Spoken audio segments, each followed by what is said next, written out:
Hey desperate children! Welcome to the haven for slackers. Although it says to get a 5, there's absolutely no guarantee you'll get a 5. This is purely for any desperate kids out there who slept throughout the year and have the exam on next day. Cheers! During 1750 to 1900, the world entered a period called the Modern Age. The movement towards modernism is led by the West and involves politics, economics, social, and culture. In politics, there's a movement from traditional monarchy toward popular sovereignty. Some declare independence from their monarch, some overthrew their kings, and others create a parliament. The end result of this creation is the creation of many states. United States, France, Britain, and Latin America all got involved in this and changed as a result. These countries become democratic, or at least appearing to be one. First, let's jump into the American Revolution. The American Revolution of 1775 to 1783 was a period of time where the greatest country on earth, America, was founded. Summed up, the American Revolution involved the English Empire and the 13 original colonies in America, whereas the British passed several unfair acts in the US, with the Townshend Act and Sugar Act being a few. These acts involved unjust taxation of items that were imported from England. The result of these doing incited rebellious acts of aggression against the British rule in the US. Some important people that you should know during this time period should be George Washington, Benjamin Franklin, and Thomas Jefferson. These three people will be the three main people that you should know during this time period. The first armed aggression will be that of the Battle of Lexington and Concord, where American revolutionists met with the opposing British opposition. The first battle led to a strategic American victory. I say strategic as the Americans technically won, but the British actually killed more of the revolutionists than the Americans killed the British. Following the interwar periods where the British and Americans shared several skirmishes, each resulting in British being pushed little by little back to their American strongholds, meaning that their strongholds were in port cities and so on and so forth. In the spring of 1781 March, the British agreed to have peace talks with the American revolutionists. Thus, afterwards, the country of America was founded, with the first president being that of a military leader, George Washington. In economics, the age saw the arrival of industrialization. The agrarian feudalism and mercantilism began to be unpopular, thus leading to the rise of capitalism. The economy is shifting from farming to industry and commerce as a result. Despite the social class becoming less rigid and that the lower class are earning more than ever, there are some who disapprove of capitalism. Most notably, Karl Marx voiced his disapproval of capitalism and instead advocated for communism and anarchism through his Communist Manifesto. In industrialization, it started in the United Kingdom because of the abundance of manpower and coal. This then leads to the invention of steam engine, which powered industries such as clothing and machinery. The second industrialization saw the discovery of the use of oil, electricity, and steel, along with the invention of airplanes, light bulbs, and chemicals. The French Revolution was caused by increasing aggression toward the French rule. During 1789, the commoners found that the king was waiving taxes from the aristocrats and the church, and thus this incited anger among the peasant class. This happened during the Age of Enlightenment, where ideas such as liberty, equality, and fraternity, the country was in such turmoil that it was on the brink of suffering an economic downturn. Thus, the States General was called, but since it represented aristocrats, nobles, and churches as 2, and the commoner class as 1, so the commoners lost 2-1. The commoners, pissed, started with an armed aggression towards Bastille, a stronghold that was used to hold political prisoners and a large ammo cache. Smaller acts of rebellion also occurred in smaller areas around France. The Bill of Rights of Man and Citizen was created by the National Assembly. When the Women's March happened, it ended up displacing the royal family and chasing them into Paris. During this time, the church and nobility almost lost all their power overnight. Once the king was displaced, the royal family attempted to flee the country during 1791, where they were caught and locked up. Groups within France debated on whether to keep the idea of nobility or get rid of it completely, and thus use a more democratic way of ruling. Other large empires around the world saw this as an attack against the idea of monarchic rule. They attacked France from all sides and supported the king to try to suppress the revolution. The idea of the guillotine was invented, which was used in 1793, January 23rd, to lob off the king's head. The revolution slowly began to lose steam when radical journalist Jean Paul Marat was stabbed in his bathtub. After a while, France was under the rule of the Directory, but since the Directory was lame and brought about no significant change, it slowly fell apart. The French army, however, produced a very good leader, Napoleon Bonaparte, or Napoleon Bonaparte, as he led many successful campaigns in Europe and initiated coups in France. After his conquest, he named himself emperor. That more or less sums up the French Revolution. Without it, countries such as Haiti wouldn't have been able to adopt the idea of revolution, freeing themselves from the chains. Oh, saints, can you say, by the dawn dirting light? Well, let's jump into the American Civil War. During 1861 to 1865, the U.S. was in turmoil. Two fronts, the South and North, which is also known as the Confederate and the Union. Both had different views on whether to keep slaves in America or not. The main figurehead that saw about the abolishment of slaves would be that of President Lincoln, or more well known to the American public as Honest Abe.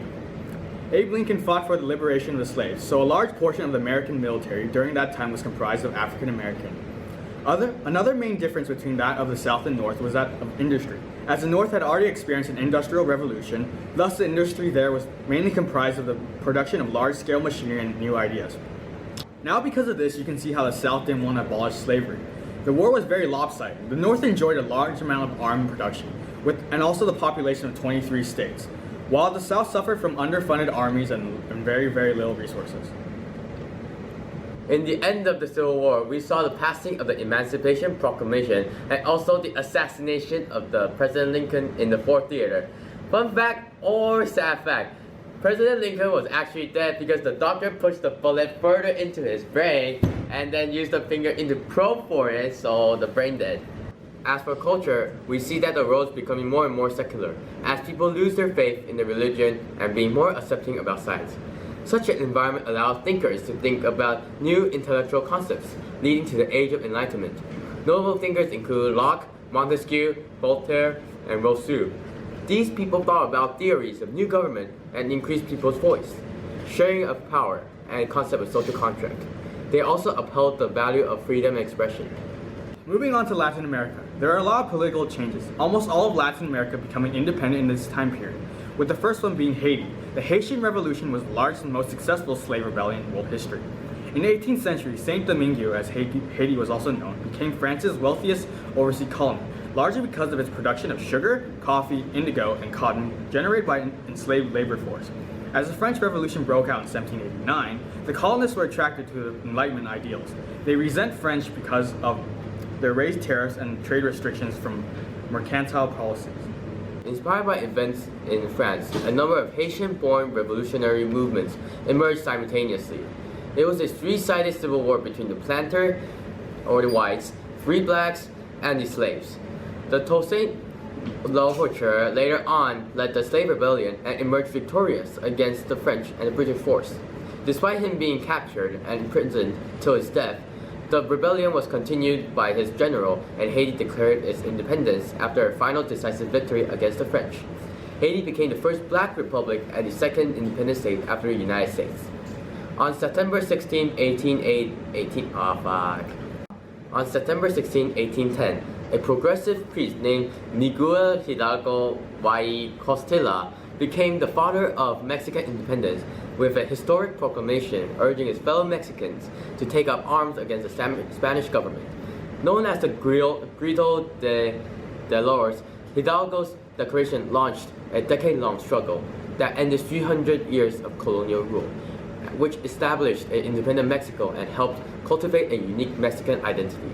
Hidalgo was later on executed after being captured, but Mexico nevertheless won its independence and became its own republic. In South America, the revolutions in Europe and the success of the United States in Haiti and trade restrictions imposed by Spain and Portugal led to civil unrest. The elite Creole, especially Simon Bolivar, believed that the time is ripe to declare Spanish-American independence. They fought in both conventional and guerrilla warfare. No, not that guerrilla, but guerrilla warfare, which is going back into the enemy state and fighting them, and that warfare, and finally achieved the desired result.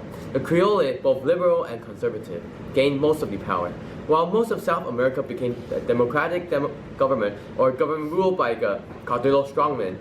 Brazil transformed into a constitutional monarchy, and that was first ruled by Pedro, the heir apparent of the Portuguese royalty. And moving on to the east, we have Russia continuing its industrialization process. During Catherine the Great's reign, the Russian Empire reached its golden age. as she admired the West modernization and adopted the Enlightenmental ideals, and expanding her power.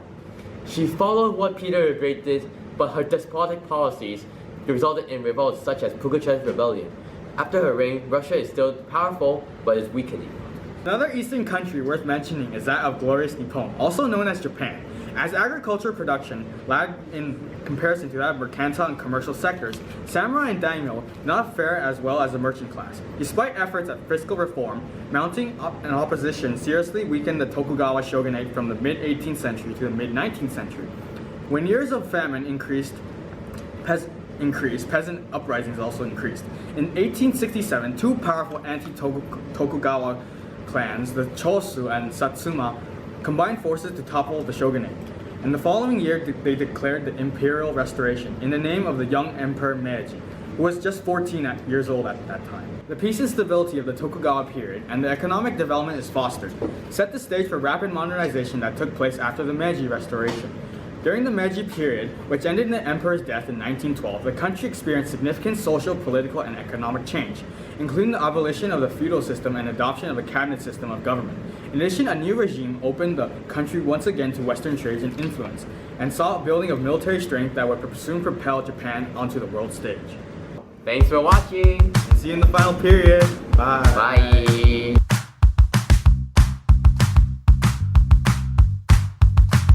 Now because of this. Now, because of this, 1, go. First, let's dive into the American Revolution. The American Revolution of 1775 and 1770. Go. Another Eastern country. 1, go. The first armed aggression that would be. 1, go. it is worth noting that industrialization first occurred in core nations, the West. However, it later on spread to the peripheral countries, such as the colonies of the... Go.